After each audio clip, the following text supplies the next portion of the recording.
My name's Jared Beckwith, and today I'm out in Flatwoods Park. I came out and did a little run, started out with a walk. I usually like to walk. I think walking is one of the best exercises of all time. It's one of the most underrated exercises for sure, because I was reading this scientific paper. Actually, this doctor read the scientific paper and told me about it, that people who walk more minutes end up living longer. They have a reduced mortality rate because of how long they've been walking. So, because the number one way of death is usually through cardiovascular disease.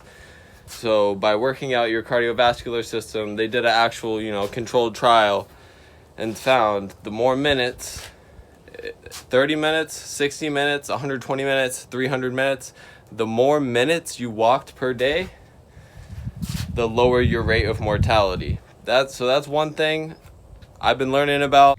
Of the effectiveness of regular physical activity in the prevention of several chronic diseases: cardiovascular disease, diabetes, cancer, hypertension, obesity, depression, and osteoporosis, as well as premature death, adding an additional 1 or 2 years onto our lifespan, helping to add years to our life, and above all, life to our years. It truly may be survival of the fittest.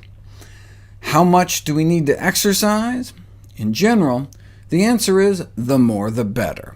Currently, most health and fitness organizations advocate a minimum of 1,000 calories burned of exercise a week, which is like walking an hour a day, 5 days a week. But 7 days a week may be even better in terms of extending one's lifespan. Moderate intensity can be practically defined by the talk but not sing test, where you can still carry on a conversation but would feel breathless if trying to sing. Exercise is so important that not walking an hour a day is considered a high-risk behavior, alongside smoking, excess drinking, and being obese. Having any one of these effectively ages us 3 to 5 years in terms of risk of dying prematurely. Though interestingly, those that ate green vegetables on a daily basis did not appear to have that same bump in risk. But even if broccoli-eating couch potatoes do live as long as walkers, there are a multitude of ancillary health benefits to physical activity.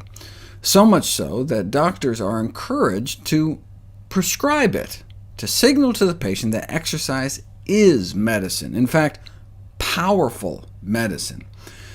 Researchers at the London School, Harvard, and Stanford compared exercise to drug interventions, and found that exercise often worked just as well as drugs for the treatment of heart disease and stroke, the prevention of diabetes. Of course, there's not a lot of money to fund exercise studies, so one option would be to require drug companies to compare any new drug to exercise. In cases where drug options provide only modest benefit, patients deserve to understand the relative impact that physical activity might have on their condition. We could throw diet into the mix too.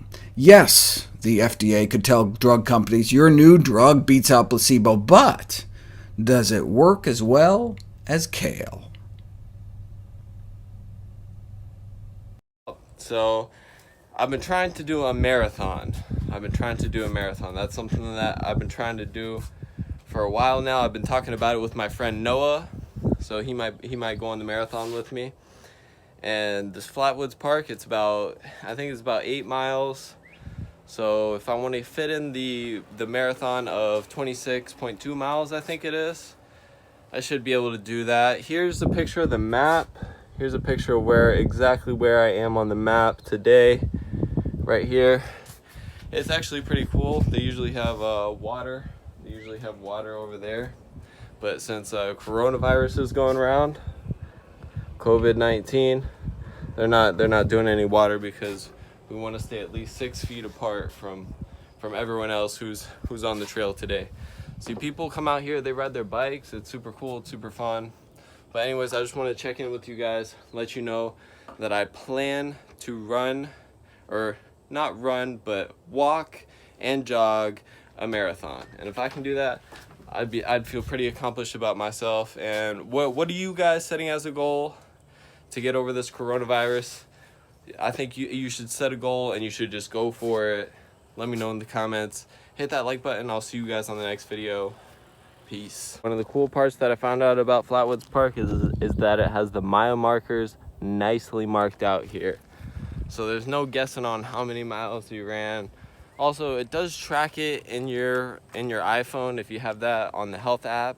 It's pretty cool. It tracks the amount of steps that I take every single day. I try to take at least 10,000 steps per day. If I do that, then I feel pretty accomplished about myself. And I feel like I'm gonna be living longer because of it. Leaping a Roy with frog eyes, press a button, then the doors rise. My caliber different. I'm freaking anemic, they thought that I had an addiction. This clarity hitting. The faster the cars, the better the women.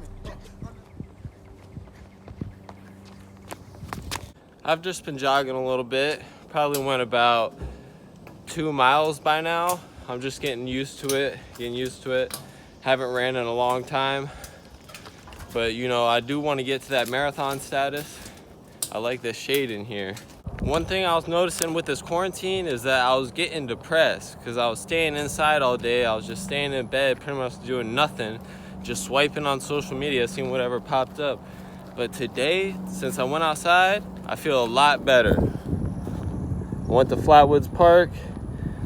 I found out that they actually have mile markers. It's at least 10 miles because that said mile number 10. I only jogged about 2 miles in total. I went back there and now I'm coming back through here. But I think this is a course where I could get 26.2 miles in if that's the exact marathon distance. And hopefully I can bring Noah with me. And if we can accomplish this feat, life is really like a marathon. So a good way to train for life, I believe, in my personal opinion, is to do a marathon. It's a feat of endurance. It's a feat of confidence. Okay, we're leaving the park now. Big takeaways from this video is that 1, I'm gonna do a marathon, probably with my friend Noah Griffith. And number 2, I wanna be able to get my walking steps up more, which is tracked in the health app on my iPhone. I'm pretty sure it tracks it in you guys' iPhone as well. If you have an Android, sorry, you're out of luck. But I wanna be tracking 10,000 steps every single day. If I can do that, my mood is in such a better place. Also, I found that if I meditate at least once or twice every single day for just 10 minutes, I end up making the best decisions, and I want to keep my brain working at max performance. So this is what my goals are. This is what I'm trying to do. Let me know what you guys are trying to do in the comments below.